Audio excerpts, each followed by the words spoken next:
지난 시간에 이어서 우리가 사도행전 이제 오늘 1장 전체를 다 마지막 끝까지 함께 좀 살펴보려고 합니다. 우리가 앞에서 제자들이 이 감람산에서 예수님이 승천하시는 것을 직접 목격했다 하는 얘기를 우리 지난 시간에 살펴보았습니다. 저는 사실은 이 물리학을 공부한 사람으로서 중력을 이기고 사람이 올라갈 수 있다. 무슨 새털이 날아가는 것도 아니고 솜털이 날아가는 거, 풍선 날아가는 것도 아니고 사람이 멀쩡하게 걸어 다니던 분이 갑자기 둥둥 떠서 하늘로 올라간다. 얼마나 신비롭고 얼마나 놀랐을까. 아마 제자들 중에는 이게 꿈인가 생신가 싶어서 살을 꼬집어 본 사람도 안 있겠나 생각도 들어요. 저런 일이 어떻게 일어날 수 있나. 사람이 어떻게 이렇게 어른이 둥둥 떠서 올라가나. 이 비슷한 아주 참 황홀하고도 어떤 의미에 좀 신비스러운 그런 경험들이 제자들이 예수님과 더불어 지나면서 있었던 적이 있습니다. 성경에 보면은 이 사실은 공간복음에 다 기록된 얘기인데요. 어느 날 예수님이 이 베드로와 야고보와 요한을 데리고 높은 산에 올라가셨다. 아마 헬몬산이 아닌가 싶습니다. 높은 산에 올라가셨는데 그때 예수님의 모습이 그들 앞에서 변형이 되시고 얼굴에서 빛이 나고 옷이 아주 하얀 귀한 말로 더 희귀할 수 없을 만큼 하얀색으로 빛나고 그리고 모세와 엘리야가 나타나서 예수님하고 더불어 이렇게 얘기하는 그 놀라운 아마 변화산의 그 경험을 제자들은 기억을 하고 있습니다. 그때 이 베드로가 또 제일 성질이 급하죠. 예수님한테 베드로가 여쭈어 이르기를 주여 우리가 여기 있는 것이 좋사오니 만일 주께서 원하시면 내가 여기서 초막 셋을 짓되 하나는 주님을 위하여 하나는 모세를 위하여 하나는 엘리야를 위하여 하리이다. 이 마태복음에 그렇게 17장에 그렇게 기록하고 있습니다.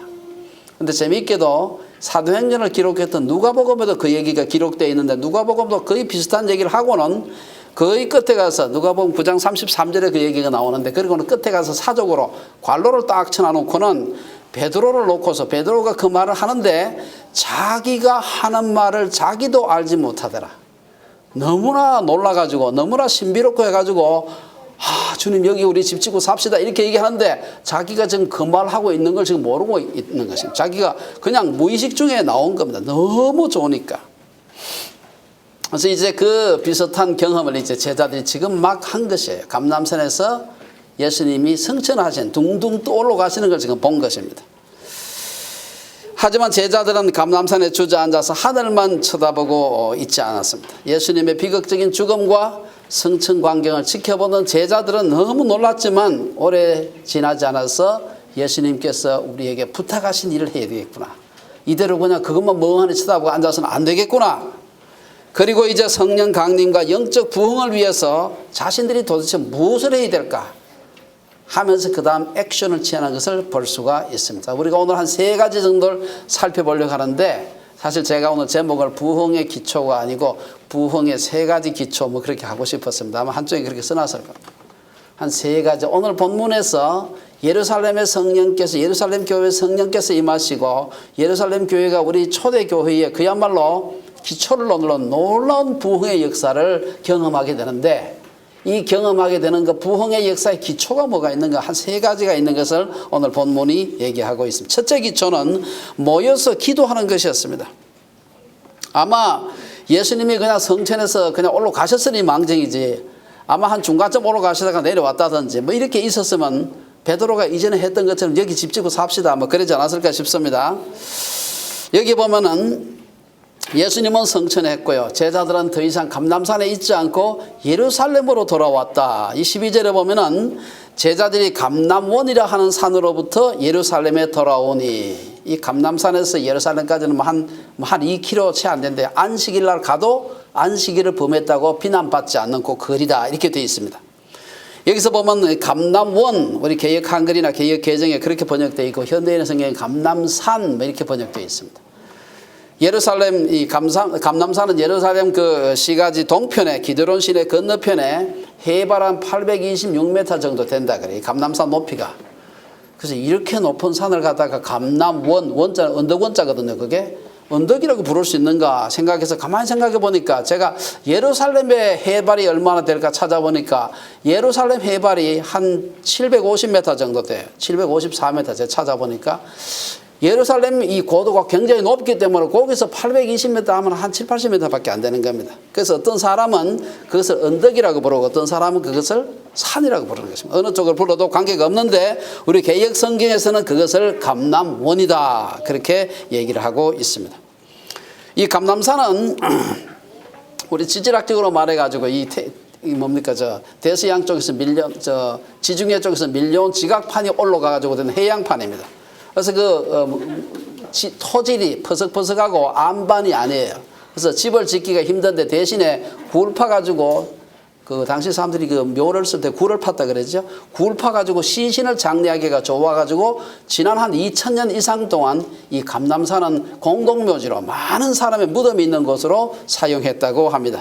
여러분들이 주보에 보시면 제가 감람산 위키에 있는 사진을 하나 해놨는데 보면은 그게 앞에 전체가 다 다닥다닥 푸딩이 다 그게 묘입니다. 그게 감람산이 큰 공동묘지인데 그게 지금 보니까 한 15만 기 이상의 무덤이 있다 그럽니다.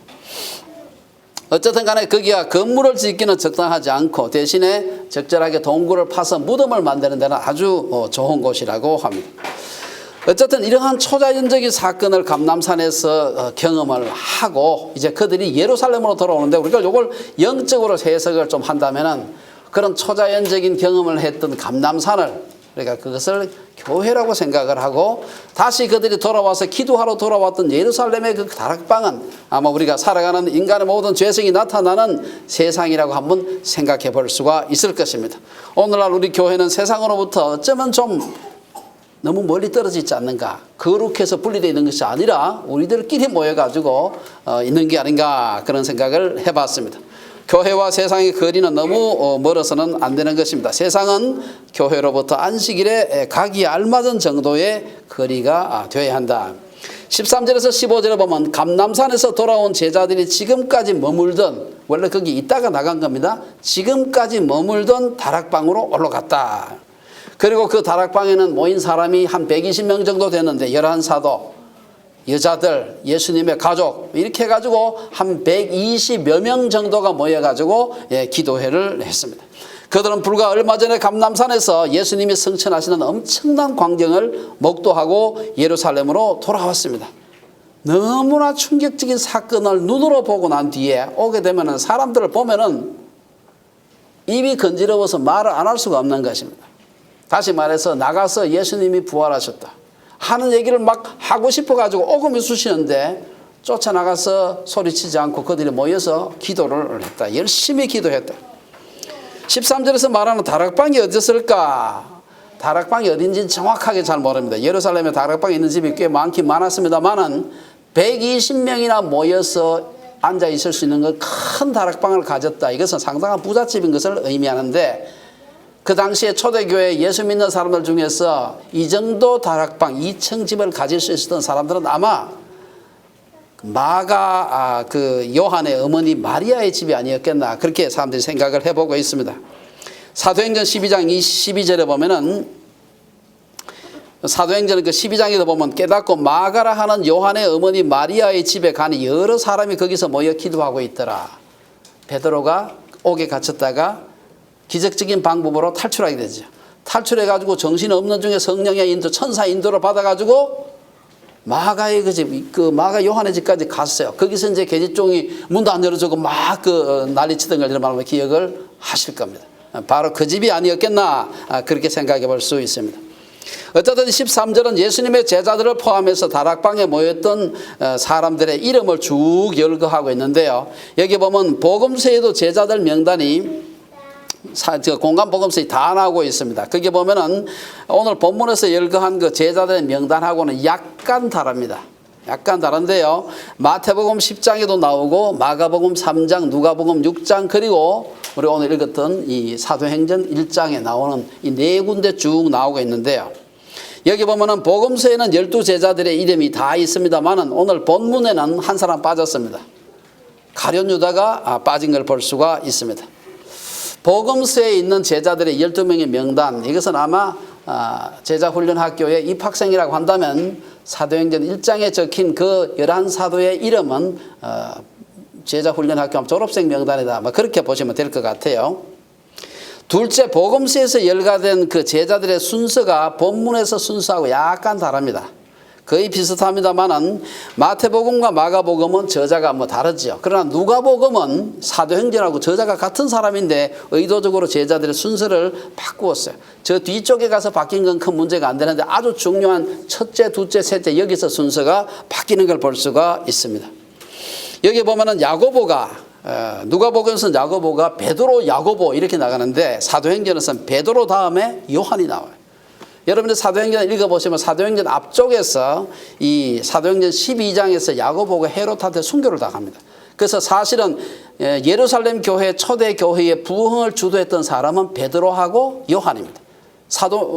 야고보는 일찍 순교를 해버렸어요. 그래서 아마 야고보가 조금 뒤로 밀린 게 아닌가 그런 생각을 해봅니다.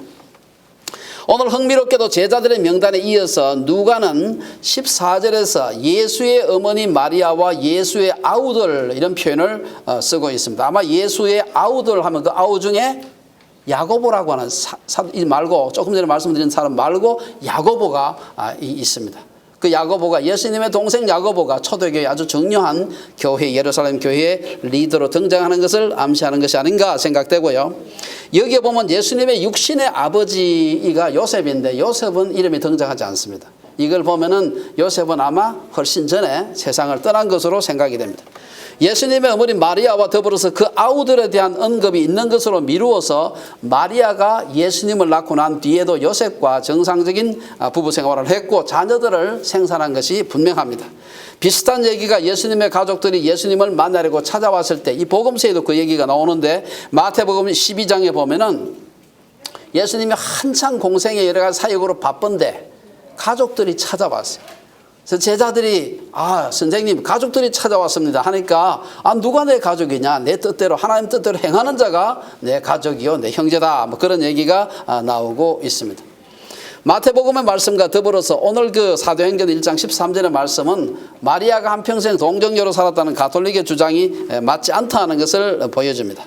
사실 마리아의 한평생 평생 동정녀론 이것은 4세기 초대교회 말기부터 나온 얘기입니다. 그래서 지금까지도 이 사실 말이 안 되는 얘기인데도 불구하고 가톨릭에서 계속해서 빡빡 우기고 있습니다.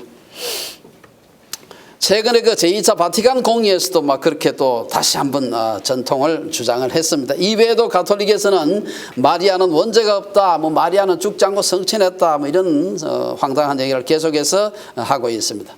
마리아의 평생 동정 주장은 정상적인 부부관계를 전결하지 못한 것으로 보는 그리스 철학에 근거한 영지주의 사상입니다.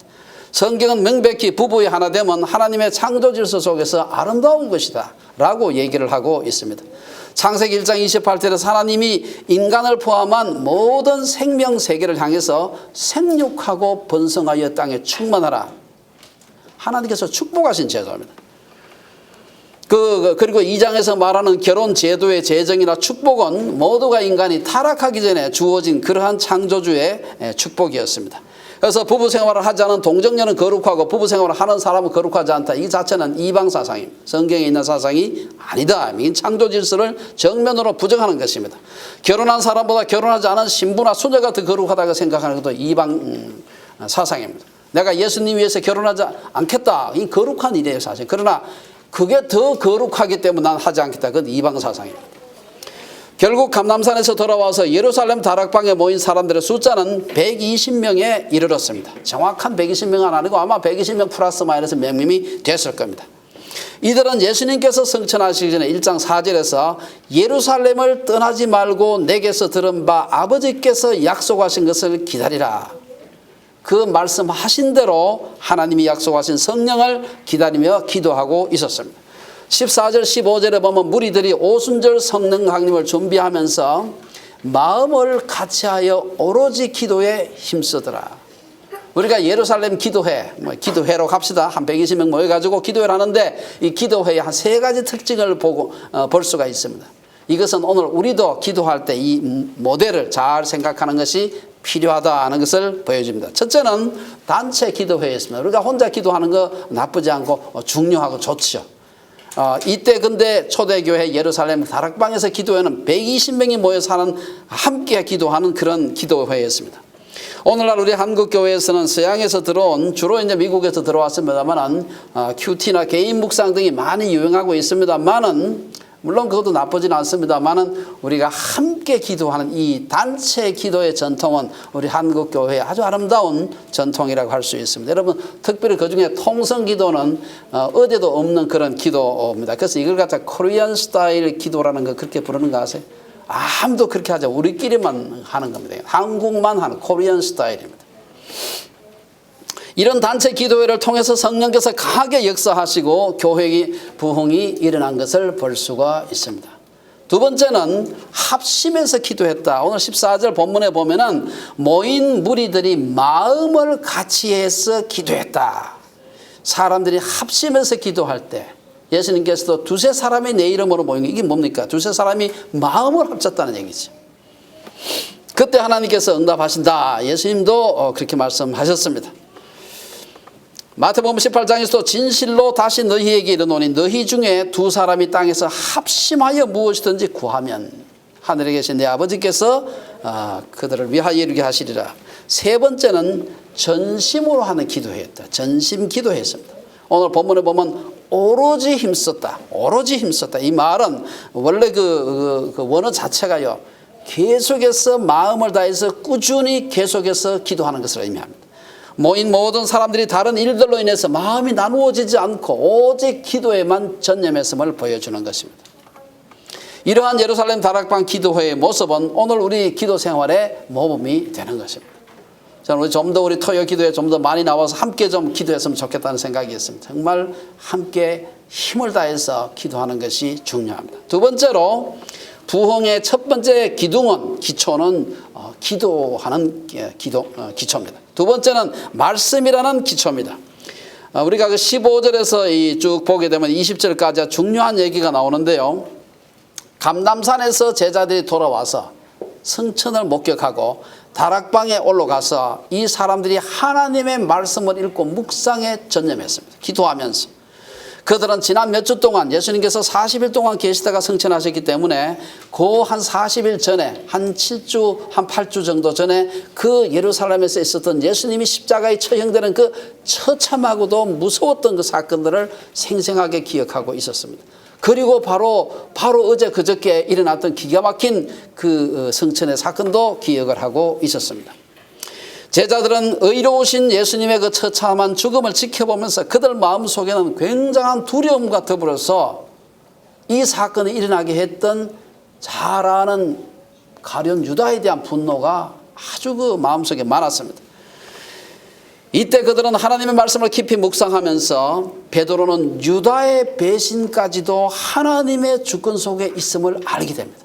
여러분 오늘 그 뒤에 보면은 그 시편 69편의 말씀을 쭉 인용을 하고 있는데 거기 보면은 성령이 다윗의 입을 통하여 예수 잡는 자들의 길잡이가 된 유다를 가리켜 미리 말씀하신 성경이 응하였다. 이 사실을 기록하고 있습니다. 우리 한글 개역에서는 유다가 지로했다. 이 옛날 말보다는 길잡이가 되었다는 말이 훨씬 낫죠. 길잡이가 되었다는 말은 지로했다. 이 길을 인도했다는 그런 말입니다. 시편 69편의 말씀을 이것은 인용한 것인데요. 사실 시편 69편이 아주 중요한 다른 예언, 오늘 이 예언과 더불어서 중요한 몇 가지 말씀이 거기에 있습니다. 그 보면 시편 69편에 보면은 까닭없이 나를 미워하는 자가 나의 머리털보다 많고 부당하게 나의 원수가 되어 나를 끊으려 하는 자가 강하였으니 내가 빼앗지 아니한 것도 물어주게 되었나이다. 조금 더 내려가서 7절에 69편 4절이고요. 7절에 보면은 내가 주를 위하여 비방을 받아 싸우니 수치가 나의 얼굴에 덮였나이다. 사실 그 당시에 제자들은 주변에 가룟 유다만 적이 아니라 사실은 예수님의 적들 곧 제자들의 적들이 굉장히 많아서 머리털보다도 많았다. 그렇게 얘기를 하고 있습니다. 제자들의 많은 적들은 예수님이 그렇게 큰 소리 뻥뻥 쳤는데 십자가에서 축 늘어져서 힘없이 죽어가는 것을 보고 그를 따르던 제자들을 조롱했습니다. 잘났네. 그렇게 잘난 척하고 떠들고 댕기더니만 죽고 나니 끝이네. 하지만 제자들은 그 원수들의 비방감으로 인해서 수치를 느끼고 분노했지만 우리 선생이 아무 죄가 없는데 그러나 다르게 할 방법이 없었습니다. 힘도 없었고요. 이어지는 구절이 있습니다. 69편에 시편 69편 21절에 보면은 그들이 쓸개를 나의 음식물로 주며 목마를 때에는 초를 마시게 하였사오니, 이것은 직접적으로는 제자들 자신의 모습입니다. 예수님 따라다닌다고 몇 년 동안 따라다녔는데 선생은 죽고 자기들은 지금 자기들도 지금 위험에 처해 있는 것입니다. 마치 쓸개를 마시는 같은 그런 고통스러운 가운데 있었던 것입니다. 한편으로 원수들의 비방은 예수님이 십자가에 달리셨을 때 로마 군인들이 식초를 마시게 한 사건도 생각나게 했습니다. 이런 분노와 고통 속에서 제자들의 마음을 위로한 말씀이 바로 그 다음에 이어지는 다윗의 기도입니다. 오늘 중요한 말씀인데요. 69편 22절에서 25절에 보면은 그들의 밥상이 올무가 되게 하시며 그들의 평안이 덫이 되게 하소서. 그들의 눈이 어두워 보지 못하게 하시며 그들의 허리가 항상 떨리게 하소서. 주의 분노를 그들 위에 부으시며 주의 맹렬하신 노가 그들에게 미치게 하소서. 그리고 이제 그 다음 인용하는 말입니다. 그들의 거처가 황폐하게 하시며 그들의 장막에 사는 자가 없게 하소서. 이 끝에 있는 것을 오늘 사도행전에서 베드로가 인용을 하고 있는 걸 볼 수 있습니다. 당연히 그 앞에 성경 구절을 아마 읽었던지 알고 있었을 것입니다.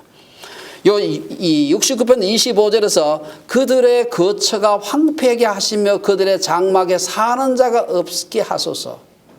이 말을 하면서 베드로가 머릿속에 유다가 있었던 그 거처, 12사도 중에 유다가 있던 그 위치가 있었기, 그 거처가 지금 유다가 죽어버려 없는 것입니다. 그 거처가 황폐하게 하시고 거하는 자가 없게, 사람들이 빠져나가서 11사도밖에 없는 것입니다. 그래서 거기 거하는 자가 없게 하소서, 이것을 이렇게 인용하고 있습니다. 그리고 이어지는 말씀이 그의 직분을 타인이 취하게 하소서. 이 말은 사실 69편의 말씀이 아니고 시편 109편 8절의 말씀을 인용해가지고 이제 그 거처가 없는 빠진 유다의 자리를 다른 사람이 취하게 하소서. 그렇게 해석하지 않으면 이게 연결이 잘 안 돼요, 이게 사실은요. 예. 본문에서는 인용하지 않았습니다만은 오늘 그 제자들은 시편 109편 8절 상반절에서 그의 연수를 짧게 하시며 그 말도 있습니다. 그리고 그 직분을 딴 사람이 취하게 하소서 말이 이어지는데 한 절 내에서 베드로가 인용한 것은 뒤쪽 절반만 인용을 했는데 앞쪽에 보면은 그의 연수를 짧게 하시며 하는 말이 있습니다. 당연히 베드로는 그 예언의 말씀도 이루어졌음을 알고 있었습니다. 어떻게 됐습니까? 사실 그때 가룟 유다는 나이가 아직 젊었을 때입니다. 아마 한 20대나 뭐 그 정도 안 됐겠나 싶습니다. 젊어서 오늘 본문 18절이 이어서 나오는데 이 사람이 가룟 유다가 불의의 삭수로 밭을 사고 후에 몸이 곤두박질하여 배가 터져 창자가 다 흘러나온지라. 무슨 얘기입니까? 유다는 자살로 짧고 비극적인 생을 마감한 것입니다. 오늘 그 시편 109편 8절 상반절에서 그의 연수를 짧게 하시며 하는 예언도 이루어진 것입니다. 그리고 19절은 이런 유다의 비극적인 종말이 오늘 본문에 보면은 이런 비극적인 유다의 종말이 예루살렘에 사는 모든 사람에게 알려졌다 이렇게 얘기하고 있습니다. 이제 제자들은 비극적인 예수님의 죽음과 유다의 배신 그리고 그의 죽음 등이 그냥 예수님이 힘이 없어서 그렇거나 뭐 이게 아니고 하나님의 계획하심 속에 있었다는 걸 알게 됩니다. 말씀을 많이 묵상해 보니까 이게 뭐 그 유다 그놈이 나빠서 물론 그랬지만 이게 다 하나님의 계획 속에 있었구나 하는 것을 알게 됩니다. 유다의 배신은 성경을 응하게 한 것임을 알게 되었습니다. 그러니까 그냥 생각할 때 막 분노와 슬픔과 막 이런 그 뒤섞인 감정 속에서 이빨 부드덕부드덕 갈면서 기도하면서도 있었을 텐데 생각해 보니까 이게 다 하나님의 큰 그 픽처 그림 속에 있었던 퍼즐 조각이라. 그걸 생각하니까 마음을 다잡을 수가 있죠, 이제. 그래서 그들은 마냥 슬픔과 분노 가운데 있기보다 예수님이 생전에 혹은 성천하시면서 부탁하신 사명을 다시 되새길 수 있는 마음의 여유가 생긴 것입니다. 힘이 생긴 것이죠. 15절을 보면 그래서 그 중에서도 가장 그래도 연장자이자 우리가 말하는 수제자인 베드로가 일어나서 형제들 가운데 있어서 우리가 이대로 계속해서 슬퍼하면서 이대로 있을 수는 없다. 다음 단계의 액션 플랜을 제시하는 걸 볼 수가 있습니다. 이미 그때 사도라는 말이 붙기 전에 베드로는 제자들 가운데 리더십을 발휘하고 있었습니다. 그래서 첫째 부흥의 기초는 함께 모여서 전심으로 기도하는 것. 두 번째는 말씀을 깊이 보면서 지금 이 지난 몇 주 동안 일어났던 이 사건이 도대체 무슨 뜻이 있는가? 말씀을 깊이 그들이 묵상했을 때 그 하나님의 뜻을 발견하게 됩니다. 아, 그래서 그렇구나. 그러면 우리가 슬픔만 하고 있을 게 아니다. 분노만 하고 있을 게 아니다. 그 다음 뭘 해야 되느냐? 그 다음에 21절에서 오늘 마지막 끝절까지 보면은 소위 말해서 행정하는 게 나옵니다. 인사행정이 나옵니다. 여기 보면은 이제 유다가 자기 그 몫을 버리고 떠나갔으니 그 자리를 채워야 되겠다 하는 얘기가 그 다음 나옵니다. 그래서 이 세 번째 부흥의 기초는 인사. 한강인, 인사가 뭔지 알아? 잘 모르지? 인사, 이렇게 하는 게 인사가 아니고 사람을 갖다가 이 사람을 어디다가 이렇게 잘 배치하면 일을 잘할까 해가지고 사람을 갖다가 이렇게 해가지고 아주 딱 맞는 그 사람 잘할 수 있는 위치에다 딱 앉히는 걸 갖다가 이 사람을 그렇게 하는 걸 인사라 그래요. 좀 어려운 말이죠. 20절에 보면은 그의 직분, 누구의 직분입니까? 가룟 유다의 직분을 타인이 취하게 하소서. 이건 사실 시편 109편에 나오는 예언인데 그걸 그대로 인용을 하는 걸 볼 수가 있습니다. 이 예언의 말씀을 깨달으면서 베드로는 이제 유다의 후임 사도를, 유다를 이어서 후임으로 사도가 될 사람을 결정할 때가 되었음을 알았습니다. 유다를 가리켜 미리 말씀하신 성경이 응하였음을 확인했습니다. 16절에 그게 나오죠. 그래서 베드로는 유다의 사도 직분을 다른 사람이 취할 때가 되었다고 확신하고서 그 모여있는 120명 사람들에게 우리와 더불어 예수께서 부활하심을 증언할 사람을 뽑자, 이렇게 제안을 합니다. 그러면서 사도의 자격을 제시합니다. 사도의 그 자격이 뭐냐? 21절 22절에 보면은 요한의 세례로부터, 이 세례 요한을 말합니다. 요한의 세례로부터 우리 가운데서 올려져 가신 날까지, 성천하시던 날까지 주 예수께서 우리 가운데 출입하실 때에 항상 우리와 함께 다니던 그 사람 중에서 뽑자, 이 말이에요. 그 한 사람 있는 게 아니기 때문에, 다시 말해서 예수님의 세례로부터 시작해서 예수님과 더불어서 그분의 공생의 전체를 함께 했던, 자기들처럼 이렇게 함께 했던 사람들 중에 한 사람을 뽑자, 이 말입니다. 베드로의 제안을 듣고 사람들은 지금 그래야 되겠다 생각하고 이제 두 사람을 추천하는데, 한 사람은 요셉이라는 사람, 바사바라고도 하는 요셉이었고, 다른 한 사람은 마띠아라는 사람이었습니다. 사실 제자들은 이 둘 중에 누가 선출되더라도 큰 문제가 없어요. 둘 다 퀄리파이가 되는 사람들이에요. 베드로는 리더였지만 다른 사람들의 추천이라는 민주적 방식과 기도한 후에 제비를 뽑는, 다시 말해서 하나님께 순종하는 방식을 결합하는 걸 볼 수가 있습니다. 두 사람을 추천해 놓고서 제자들은 하나님께 간절히 기도했습니다. 이 둘 중에 하나님이 선택해서 우리로 하여금 세우기를 원하시는 사람이 누굽니까? 그래가 해놓고는 제비를 뽑은 것이지. 사전에 정치적으로 다 정치적 해놓고 요식행위로 한 것이 아니라, 요식행위로 기도한 것이 아니라 하나님께서 결정해 주시도록 간절히 기도하면서 두 사람을 놓고서 제비를 뽑았습니다. 제비를 어떻게 뽑았는가? 당시의 사람들은 주로 큰 항아리 같은, 항아리가 아무래도 여기에 구멍이 작잖아요, 이게. 그러니까 거기다가 사람 이름을 적은 명패를 넣어놓고 막 하다가 먼저 튀어나오는 사람을 뽑았다 그러더라고요. 근데 여러 가지 방법이 있는데 그게 아주 굉장히 많이 썼다 그래요.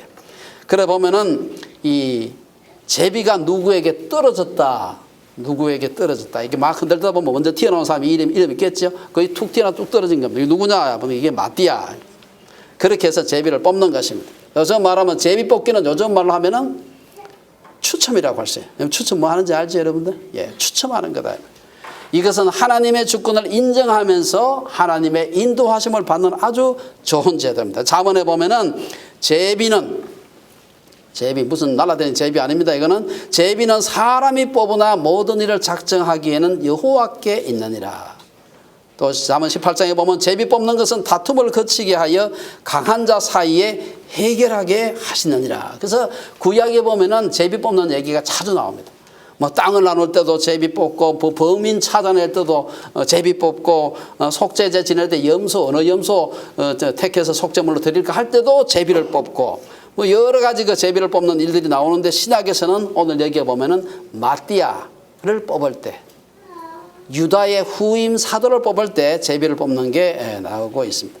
이러한 성경의 관습을 두고 오늘 어떤 사람들은 우리 교회에서도 거수나 투표로 이렇게 사람 뽑고 하는 게 이건 아주 인본주의적이다라고 막 얘기하는 사람이 있습니다.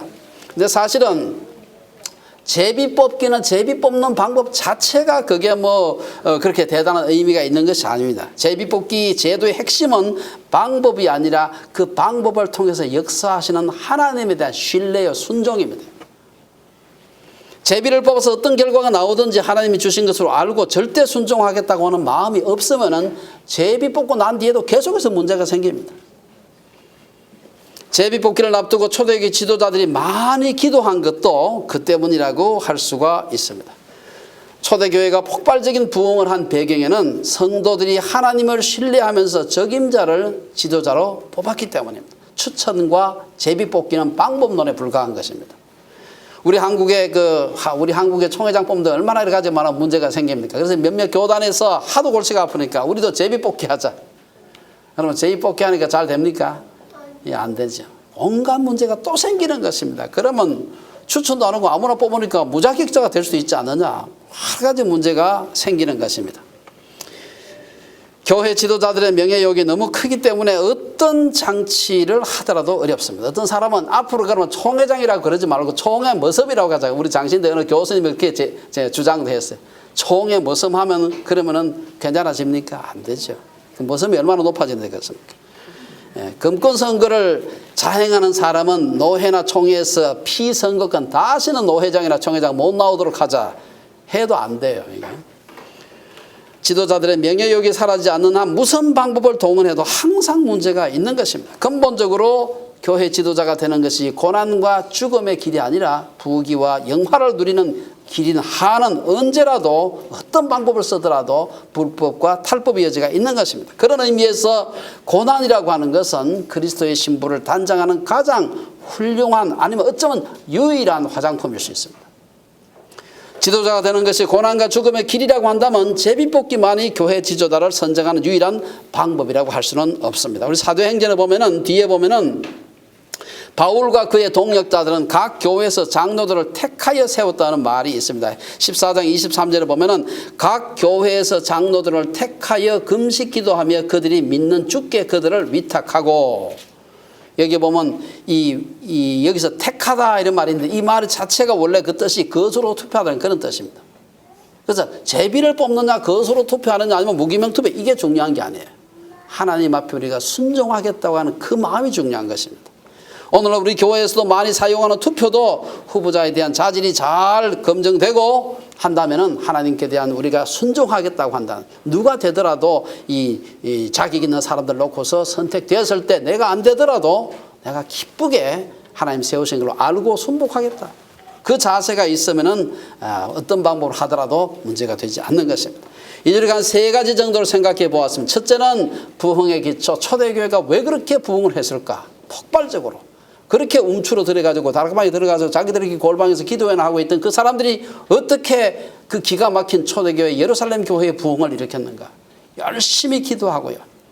말씀이 가르치는 바를 깊이 묵상을 했습니다. 그걸 통해서 그들은 우리에 당한 이 모든 고난이 이미 하나님의 예정 계획 속에 있었구나. 엄청난 용기를 갖게 된 것이죠. 그리고는 하나님께서 맡기신 그 일을 감당할 수 있는 적임자를 잘 뽑았습니다. 예루살렘 교회가 오순절 성령 강림을 통해 큰 부흥의 역사를 경험한 데는 이 중요한 세 가지 기초가 있었음을 볼 수가 있습니다.